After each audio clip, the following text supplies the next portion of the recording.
네, 이 시간 함께 우리 성경 봉독하겠습니다. 오늘 은혜 받을 말씀은 누가복음 23장 1절부터 12절 말씀입니다. 무리가 다 일어나 예수를 빌라도에게 끌고 가서 고발하여 이르되 우리가 이 사람을 보매 우리 백성은 미혹하고 가이사에게 세금 바치는 것을 금하며 자칭 왕 그리스도라 하더이다 하니 빌라도가 예수께 물어 이르되 네가 유대인의 왕이냐? 대답하여 이르시되 내 말이 옳도다. 빌라도가 대제사장들과 무리에게 이르되 내가 보니 이 사람에게 죄가 없도다 하니 우리가 더욱 강하게 말하되 그가 온 유대에서 가르치고 갈릴리에서부터 시작하여 여기까지 와서 백성을 소동하게 하나이다. 빌라도가 듣고 그가 갈릴리 사람이냐 물어 헤롯의 관할에 속한 줄을 알고 헤롯에게 보내니 그때 헤롯이 예루살렘에 있더라. 헤롯이 예수를 보고 매우 기뻐하니 이는 그의 소문을 들었으므로 보고자 한 지 오래였고 또한 무엇이나 이적 행하심을 볼까 바랐던 용고로라. 여러 말로 물으나 아무 말도 대답하지 아니하시니 대제사장들과 서기관들이 서서 힘써 고발하더라. 헤롯이 그 군인들과 함께 예수를 업심여기며 희롱하고 빛난 옷을 입혀 빌라도에게 도로 보내니 헤롯과 빌라도가 전에는 원수였으나 당일에는 서로 친구가 되니라. 아멘. 할렐루야.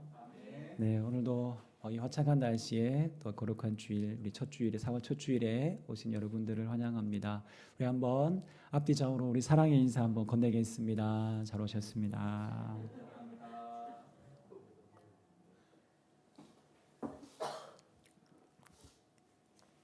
네, 오늘은 잘 아다시피 종료주일입니다. 예수님이 나귀 새끼를 타고 예루살렘 성에 입성하실 때 수많은 무리들이 자기 겉옷을 바닥에 깔고 또 종려나무 가지로 예수님의 입성을 환영했다고 해서 종려주일이라는 이름을 명명했는데요.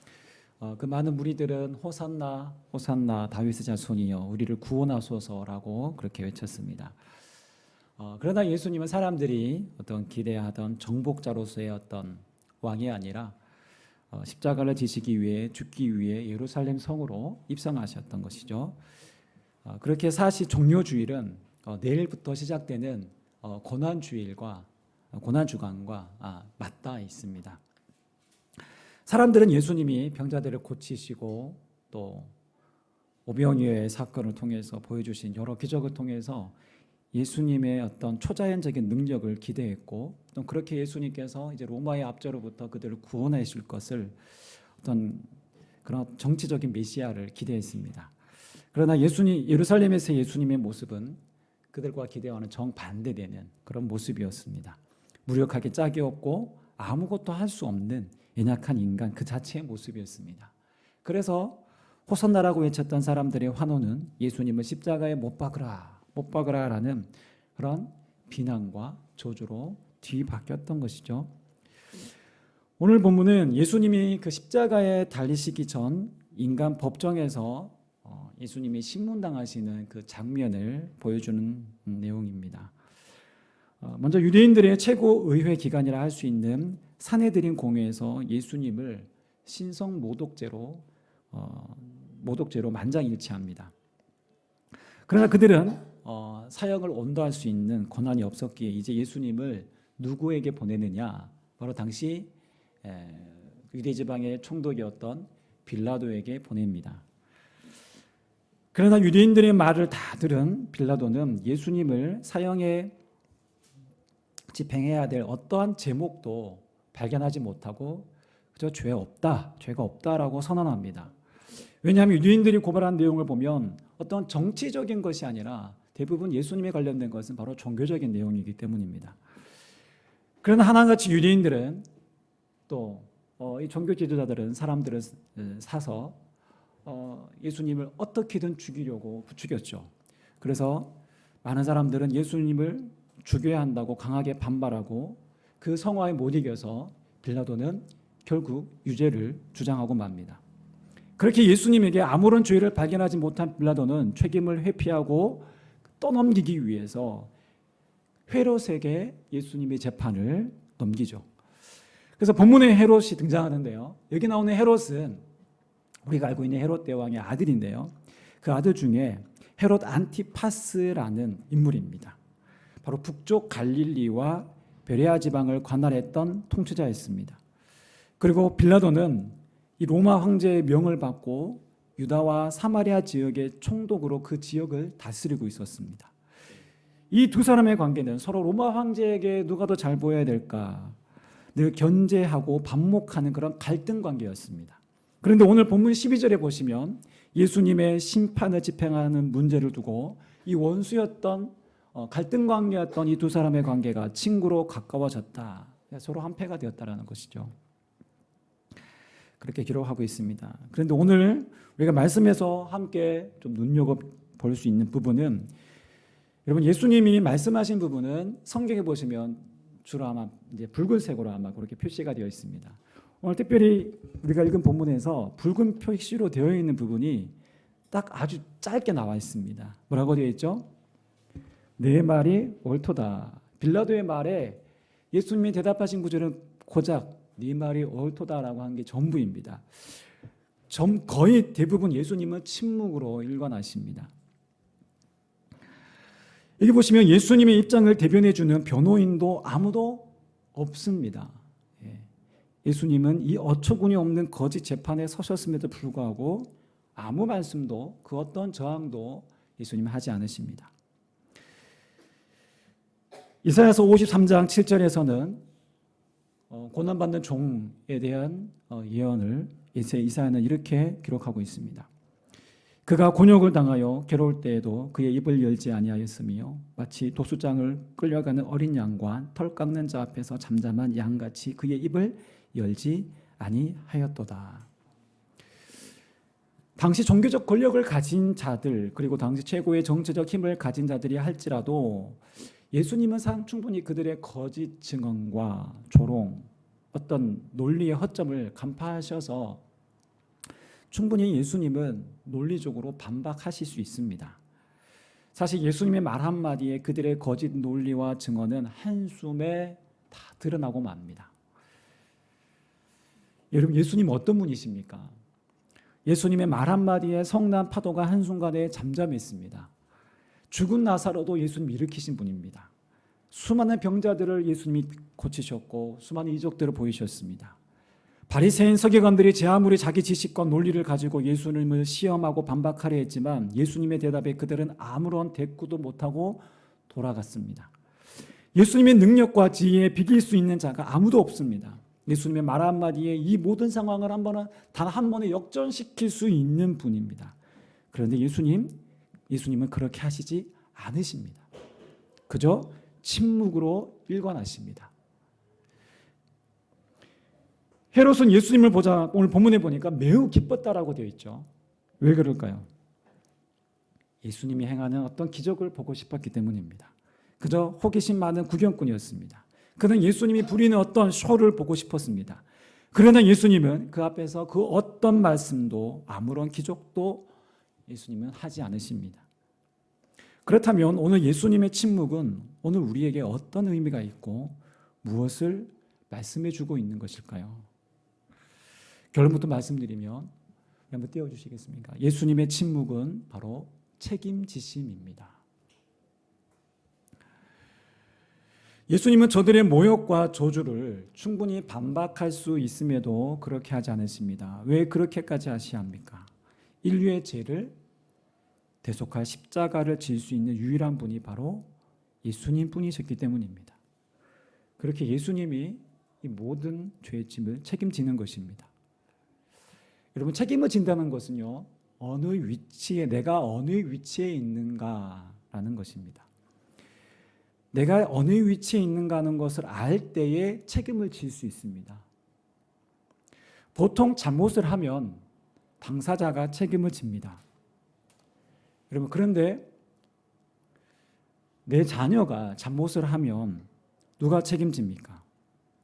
어린 자녀가 잘못을 하면 그 부모가 대부분 책임져야 합니다. 만약 제 막내 아들이 만약 친구와 싸워서 주먹을 휙 휘둘렀는데 앞니가 부러졌습니다. 네. 그런데 이 상대 부모와 이 아이에 대한 어떤 치료와 합의금이 500만 원이 넘게 나왔다고 합시다. 제가 이제 초등학교 3학년 된 아들에게 네가 잘못했으니까 야 네가 돈 벌어 갚어. 제가 이렇게 할 수 있을까요? 못합니다. 그런 능력도 안 되고 그렇게 할 수 없습니다. 피해자와 제가 그 피해자와 그 아이와 그 부모를 만나 용서를 구하고 치료와 후속 조치까지 비용을 모두 지불해야 합니다. 완전하진 않지만 이것이 최소한의 책임을 지는 것입니다. 여러분, 인류가 저지른 이 죄는 인간 스스로가 감당하고 책임질 수 있는 정도가 아닙니다. 이렇게 인류가 오늘 이 시대가 우리가 이전에 상상하고 꿈꾸지도 못한 그런 시대를 우리가 지금 살아가고 있지 않습니까? 네, 이제는 각 개인마다 집안마다 AI 비서가 다 이제 한 명 정도 있을 정도로 이제는 그런 시대도 이제는 먼지 않았습니다. 사람들이 힘들어 할 수 있는 그 모든 것들을 대신 할 수 있는 뭐 로봇부터 해서 그런 발달된 장치들이 많이 있습니다. 그런데 인류가 이렇게 초고도로 발달하면 여러분 서로 평화하고 잘 살아야 하지 않겠습니까? 그런데 사람이 모이면 여러분 갈등과 다툼이 끊이지 않습니다. 이제 러시아가 전술핵을 마지막 카드로 사용하려고 합니다. 만약 전술핵이 사용된다면 우크라이나의 상황은 최악으로 아마 치닫게 될 것이고 국제사회도 이제 명분상 이제 가만 보고만 있을 수 있는 상황이 아닐 것입니다. 이제 이념 대 이념의 더 큰 전쟁이 벌어질 수도 있는 상황으로 악화되고 있습니다. 여러분, 전쟁으로 얻는 것보다 잃는 것이 훨씬 많다라는 것을 알매도 불구하고 왜 인간은 자국 영토나 때로는 천연 자원이나 어떠한 이념으로 끊임없이 이 전쟁과 이 싸움을 계속할까요?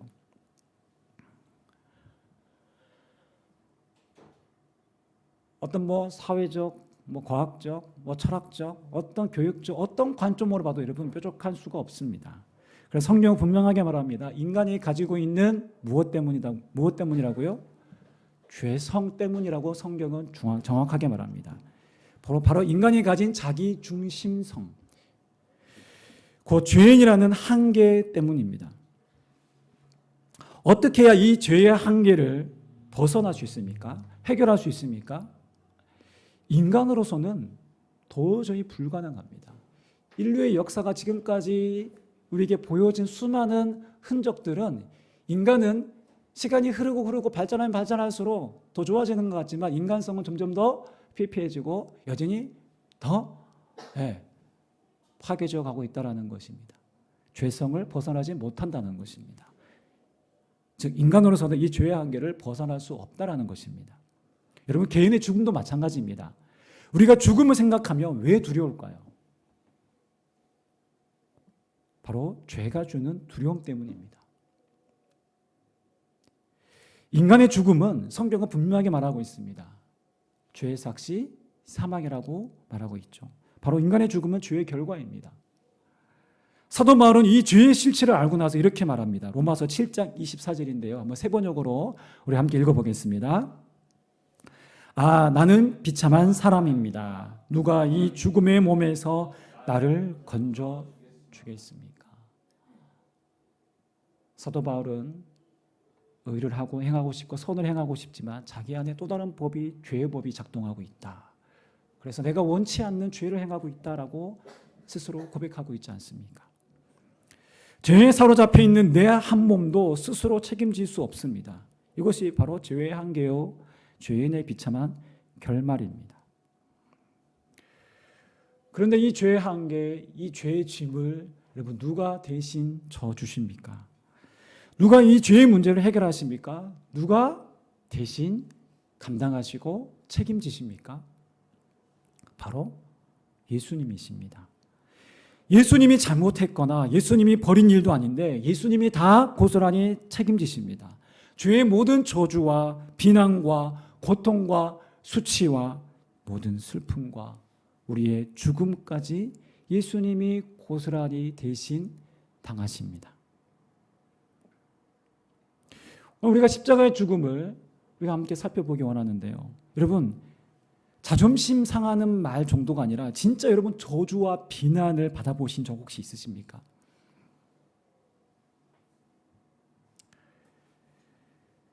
아마 견디내기 쉽지 않을 것입니다. 많은 사람들이요, 인터넷상에 SNS에 올라온 자기를 비난하는 글을 통해서 연예인들이 얼마나 거기에 영향을 받습니까? 얼마나 힘들어합니까? 이 저주와 비난의 말을 견디지 못하고 스스로 목숨을 끊는 이들이 우리 주변에도 있지 않습니까? 그만큼 이 저주와 비난이 엄청난 정신적 고통이었다는 것입니다. 그런데 예수님은 온갖 모함과 저주와 비난을 다 받으셨습니다. 무엇을 말합니까? 사람으로 당할 수 있는 가장 큰 저주를 예수님은 다 받으셨습니다. 여러분, 수치심을 느껴본 적 있으십니까? 아마 한 분쯤은 있으실 것 같은데요. 여러분, 예수님의 어떤 십자가 죽음이 그려진 성화에 보시면 예수님의 성화에는 다 가려져 있지만 예수님은 십자가에서 완전히 발가벗김을 당하셨습니다. 예수님은 그렇게 많은 사람들이 보는 앞에서 발가벗기셨습니다. 여러분, 그렇게 보신 적 있으십니까? 여러분, 그 수치심의 정도가 어떨까요? 당해보지 않고는 그 수치심을 말로 표현할 수 없는 그런 극도의 수치심이었을 것입니다. 여러분, 예수님이 당하신 육체적, 정신적 고통 어떻습니까? 십자가의 형벌은 로마의 가장 잔인한 형벌입니다. 차라리 단두대 같은 경우는 사람을 단번에 죽이지만 십자가의 형벌은 사람을 쉽게 죽이지 않습니다. 죄인을 마지막까지 고통스럽게 피를 말려 죽이는 매우 잔인한 방법입니다. 그래서 주로 이 십자가의 형벌은 중범죄자들, 반역자나 살인범들이 주로 십자가 형틀의 죽임을 당했습니다. 로마의 법을 어기면 얼마나 고통스러운 처형을 맞이했는지를 보여주는 것이 바로 이 십자가 처형입니다. 그래서 예수님은 십자가에 온몸이 찢어지는 물과 피를 다 쏟아내는 그런 고통을 당하셨던 것입니다. 여러분, 예수님이 우리의 죄의 짐을 대신 지셨다라고 했을 때 우리는 쉽게 생각하는 경향이 있습니다. 그러나 예수님은 인간의 몸으로 오셨고 인간이 당하는 최악의 고통을 고스란히 다 받으셨습니다. 왜 이렇게까지 고통스럽게 죽으셔야 했습니까? 뭘 보여주고자 하신 것일까요? 여러분, 죄가 그만큼 잔인하고 우리를 죽음으로 고통스럽게 몰아가는 것임을 예수님의 십자가의 형틀을 통해서 우리는 발견할 수 있습니다. 예수님이 이 죄에 해당하는 모든 과정을 다 감내하시고 담당하시고 책임지셨습니다. 이 십자가가 예수님이 우리를 대신해서 죄의 값을 지불하신 방식이었습니다. 여러분, 죄의 값이 돈 많은 갑부가 빚진 자들에게 내가 탕감해 줄게, 어떤 비유상으로서 우리가 그렇게 말하는 것이지, 그 지불하는 방식이 뭐였습니까? 십자가입니다. 우리가 도저히 갚을 수도 없고 해결할 수 없는 그 죄의 문제를 예수님이 친히 담당하시고 책임지신 것입니다. 그래서 히브리서 9장 22절에 이렇게 기록합니다. 우리 세 번역으로 함께 읽어보겠습니다. 율법에 따르면 거의 모든 것이 피로 깨끗해집니다. 그리고 피를 흘림이 없이는 죄를 사함이 이루어지지 않습니다. 여러분, 피 흘림이 없이는 죄 사함이 없습니다. 그런데 구약의 제사에서는 오직 흠없는 어린 양만이 속죄의 제물이 될 수 있습니다. 그렇게 죄가 없으신 유일하신 분, 오직 예수님만이 이 죄의 문제를 해결할 수 있는 단 한 분이십니다. 그 누구도 예수님 외에 우리 죄를 대신할 수 없습니다. 예수님은 오직 자신만이 인류의 죄를 대속할 수 있음을 아셨습니다. 그것이 예수님의 사명이었고 하나님 아버지의 뜻이었기에 예수님은 마지막까지 그 순종의 길을 걸어가셨던 것입니다. 예수님은 그 어떤 모함과 저주에도 침묵하시며 묵묵히 십자가의 길을 걸어가셨던 이유가 바로 이것입니다. 이것이 바로 우리를 대신해서 우리의 삶, 우리의 모든 죄의 짐을 대신하신 책임지시는 바로 그 사랑입니다.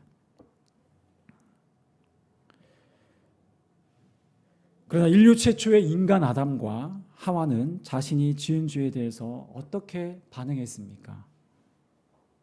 서로에게 떠넘겼습니다. 책임을 전가했습니다. 여러분, 아담과 하와만 책임을 전가합니까?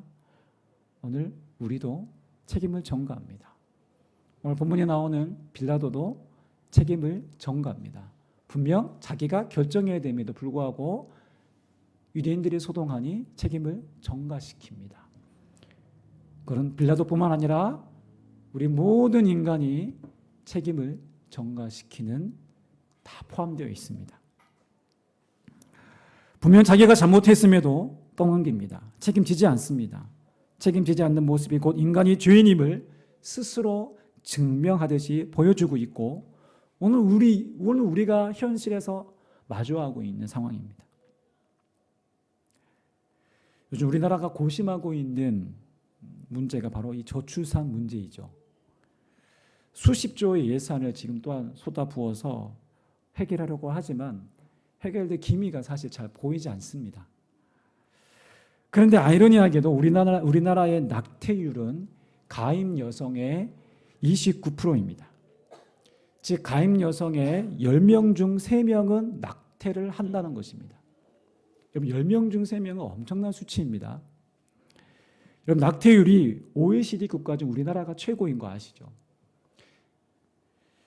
우리나라는 아직 헌법재판소에서 낙태죄에 대한 헌법 불합치 판결을 내리면서 사실상 낙태는 위헌이다라는 판결을 이미 내렸습니다. 즉 무슨 말이냐면 여성의 자기 결정권이 태아의 생명권보다 더 우선한다라는 결정을 내린 것입니다. 여러분 왜 이런 결과가 나왔을까요? 저는 근본적인 이유를 들자면 바로 서로 책임지려 하지 않기 때문입니다. 바로 인간의 자기중심성, 바로 죄성이 그대로 드러난 발로라고 볼 수 있습니다. 여러분 임신을 만약에 원치 않는 임신을 하면 고스란히 누가 책임집니까? 오늘 우리나라는 거의 대부분 여성이 홀로 책임집니다. 그러다 보니 결국 하지 말아야 될 낙태라는 것을 하게 되는 것이죠. 이렇게 우리나라는 대부분 임신한 여성이 책임을 지다 보니 자기 몸도 망가지고 정신적 고통과 죄책감까지 다 떠안고 그런 고통을 겪어야 합니다. 이 문제에 대해 누구 하나 책임지지 않으려 한다면 낙태율은 여러분 더 올라갈 것입니다. 10명 중 3명이 아니라 4명, 5명까지도 될 수 있습니다. 그리고 반대로 출산율은 더 떨어질 것입니다. 낙태율만 최소화해도 여러분 출산율은 반드시 올라가게 되어 있습니다. 그러나 낙태율이 적은 유럽의 경우는요, 임신의 책임을 여성에게만 떠넘기지 않습니다. 남성에게 반드시 양육비를 책임지게 합니다. 덴마크의 경우는 16세 이상의 청소년이라도 임신 책임이 있다면 부양자가 되어서 최소 20년간 양육비를 법적으로 부담하게 합니다. 그런 제도적 장치가 마련되어 있습니다. 독일의 경우도 낙태 사유를 엄격히 제한하고 부득이하게 낙태하게 됐을 때는 숙려기간을 둡니다. 몇 년의 숙려기간을 두고 충분히 그런 교육을 통하여서 더 이상의 낙태를 최소화하게 합니다. 무슨 말이냐면 여성에게만 책임을 지우지 않고 남성과 더 나아가 국가가 함께 이 부분에 대해서 책임지려는 노력을 한다는 것입니다. 여러분 십자가 정신이 무엇입니까? 바로 예수님이 몸소 보여주신 십자가 영성이 무엇입니까? 바로 이 책임지심입니다. 우리는 이 십자가를 통해서 예수님이 진 이 십자가를 통해서 우리는 바로 이 사실을 우리가 다시금 생각하고 배워야 합니다. 예수님은 죄인이 아니심에도 불구하고 인간의 모든 죄의 짐을 홀로 지십니다. 예수님의 침묵은 바로 내가 그 죄의 짐, 그것들 모든 죄의 짐을 책임지겠다라는 예수님의 순종의 표시입니다. 예수님만이 그 죄를 해결하실 수 있는 유일한 분이기에 예수님은 그 책임을 회피하지 않으시고 묵묵히 감당하십니다. 우리는 예수님이 아닙니다. 우리가 뭐 십자가를 진다라고 했을 때 우리가 지는 십자가는 예수님이 그 십자가가 아니에요. 우리는 우리의 죄의 문제를 절대 결코 해결할 수 없습니다. 그러나 우리는 그분을 따르는 제자들입니다. 그리스도인입니다. 그렇다면 그리스도인으로서 마땅히 우리의 위치가 있고 우리의 자리가 있습니다. 가정에서나 직장에서나 우리가 사회 일원으로서 우리는 단순한 시민이 아니라 그리스도인으로서의 일원입니다. 오늘 우리 죄의 짐을 담당하시고 책임지신 예수님의 모습을 통해 우리의 삶 또한 주님을 닮고 오늘 이 시대를 살아갈 때 책임 있는 그리스도인으로서 우리가 살아가야 한다는 것입니다. 예수님이 그래서 이렇게 말씀하시죠. 마태복음 16장 24절에 제자들에게 이렇게 말씀하십니다. 우리 함께 읽어보겠습니다. 이에 예수께서 제자들에게 이르시되 누구든지 나를 따르려거든 자기를 부인하고 자기 십자가를 지고 나를 따를 것이니라. 아멘. 우리가 예수를 믿는다고 했을 때 우리가 믿는다는 것은 바로 예수 그리스도를 따라가고 바로 자기 십자가를 지고 주님을 본받는 삶인 것입니다. 그것이 바로 그리스도인이고 그리스도의 삶인 것입니다. 오늘 세상의 방식은 편한 것만 고집하고 내 자아가 중심이니 네가 원하는 대로 살아라 라고 그렇게 계속해서 우리에게 쇠뇌시키고 부추기고 계속 그런 문화는 점점 더 발달하고 있습니다. 수많은 콘텐츠들이 우리 스스로를 즐길 수 있는 문화 속에 우리를 점점 더 가둬두고 있습니다. 내 욕심을 채우고 내 만족을 채우기 위해 살아라 라고 그렇게 말합니다. 그러나 예수님은 철저하게 자아가 왕국인 세상에서 그 모든 자아를 부정하고 예수님이 걸어가신 그 십자가의 방식을 따르라고 우리에게 말씀하고 있는 것입니다. 자기를 부인하고 자기 십자가를 지고 나를 따르라고 주님 말씀하십니다. 이 말은 달리 말하면 그리스도인으로서의 책임을 간과하지 말고 외면하지 말고 그리스도인으로 살아라라는 것입니다. 그리스도인으로서의 책임을 다하라는 것입니다. 그러한 삶을 살아라는 것입니다. 여러분, 왜 오늘날의 기독교가 사람들에게 매력을 잃어버렸을까요? 그저 단순히 자기들만을 위한 이기적인 집단으로 보이기 때문이지 않을까요? 그저 나는 예수 믿어 천국 갔으니 나는 이제 됐다라고 생각하니까 그저 이기적인 종교인으로 그저 비춰지는 것이 아닐까요? 여러분, 사도행전 2장 마지막에 보시면 초대교회가 어떤 모습이었는지 당시 신약교회가 어떻게 사람들에게 비춰졌는지 생생하게 전달하고 있습니다. 우리 사도행전 2장 40절에서 47절 말씀을 제가 한번 천천히 읽어보겠습니다. 믿는 사람은 모두 함께 지내며 모든 것을 공동으로 소유하였다. 그들은 재산과 소유물을 팔아서 모든 사람에게 필요한 대로 나눠주었다. 그리고 날마다 한 마음으로 성전에 열심히 모이고 집집이 돌아가면서 빵을 떼며 순전한 마음으로 기쁘게 음식을 먹고 하나님을 찬양하였다. 그래서 그들은 모든 사람에게서 호감을 샀다. 주님께서는 구원받는 사람을 날마다 더하여 주셨다. 초대교회가 공동 소유를 했기 때문에 우리도 그렇게 해야 되지 않겠냐라고 말하시는 분들이 간혹 있을 수 있습니다. 네, 오늘 본문에서 사도행전 2장에서 말하고자 하는 의미가 무엇일까요? 여러분 보시면 모든 어떤 이 관심이 나에게 집중되는 것이 아니라 자기 중심성과 반대되는 모습이 그대로 보여집니다. 자기 소유를 팔아 재산과 소유를 팔고 모든 사람의 필요를 채워주는 삶. 그러니까 내가 중심인 세상에서 그리스도를 따르는 모습, 바로 다른 사람들의 필요를, 연약한 자들의 필요를, 가난한 자들의 필요를 채워주는 그 한 사람, 그 그리스도인으로서의 책임, 교회로서의 거룩한 책임을, 그 사명을 했다라는 것을 보여주고 있습니다. 자기 필요만을 위한 삶과 자기 욕망을 부정하고 철저하게 다른 사람과 더불어 서로의 필요를 채워주는 삶이었다라는 것입니다. 여러분 그렇게 할 때 47절에서는 말합니다. 그들은 모든 사람에게서 호감을 샀다. 십자가의 책임지심, 그리스도인으로서 서로 책임지는 삶이었습니다.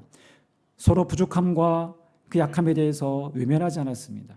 함께 그 부족함을 채워갖고 사랑의 나눔과 교제가 있었습니다. 그리고 그 결과 초대교회는 복음이 이웃에게 더욱더 확장되어 갔습니다. 이것이 그리스도인으로서 책임을 다하는 삶입니다. 이것이 그리스도인으로 누룩처럼 우리가 이 땅 가운데 번져갈 때 세상이 아무리 어둡고 악하다 할지라도 하나님은 이 그리스도인들을 통해서 오늘도 역사하실 것입니다. 말씀을 정리하겠습니다. 오늘 예수님이 부당한 신문의 자리에서 침묵하신 것은 매우 무력해 보입니다. 세속 권력자들의 야망에 이리저리 끌려다니는 불쌍하고 처량한 한 인간의 모습으로 비춰집니다. 그 어떤 능력도 기적도 행하지 않으시는 예수님 마치 실패한 한 인생처럼 보여집니다. 그렇게 예수님은 침묵으로 일관하셨습니다. 그러나 예수님의 침묵은 하나님께 대한 철저한 순종이셨고 그분만이 인류의 제 문제를 해결하실 수 있기에 침묵하신 것입니다. 예수님은 모든 사람을 다스리는 권세를 가진 분이십니다. 요한복음 17장 2절에 이렇게 세 번역으로 이렇게 기록되어 있습니다. 아버지께서는 아들에게 모든 사람을 다스리는 권세를 주셨습니다. 그것은 아들로 하여금 아버지께서 그에게 주신 모든 사람에게 영생을 주게 하려는 것입니다. 예수님은 모든 사람을 다스리는 권세를 가지셨습니다. 그러다 그 권세를 어떻게 어디에 사용하셨을까요? 모든 사람에게 영생을 주게 하려는 것에 사용하십니다.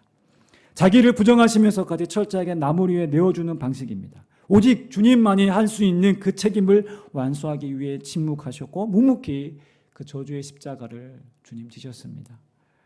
오늘 저와 여러분의 신앙이 나의 십자가를 지고 주님을 따라가는 신앙이라면 오늘 불합리해 보이는 우리의 현실에서도 우리는 침묵하신 예수님을 바라보며 묵묵히 주님을 우리가 따라갈 수 있지 않을까요? 그리고 책임지기 싫어하는 오늘 이 세상 가치 속에서도 우리는 서로의 짐을 져주고 자신을 내어주는 책임 있는 그리스도인으로 살아야 하지 않을까요? 이제 내일부터 우리 고난주간이 시작됩니다.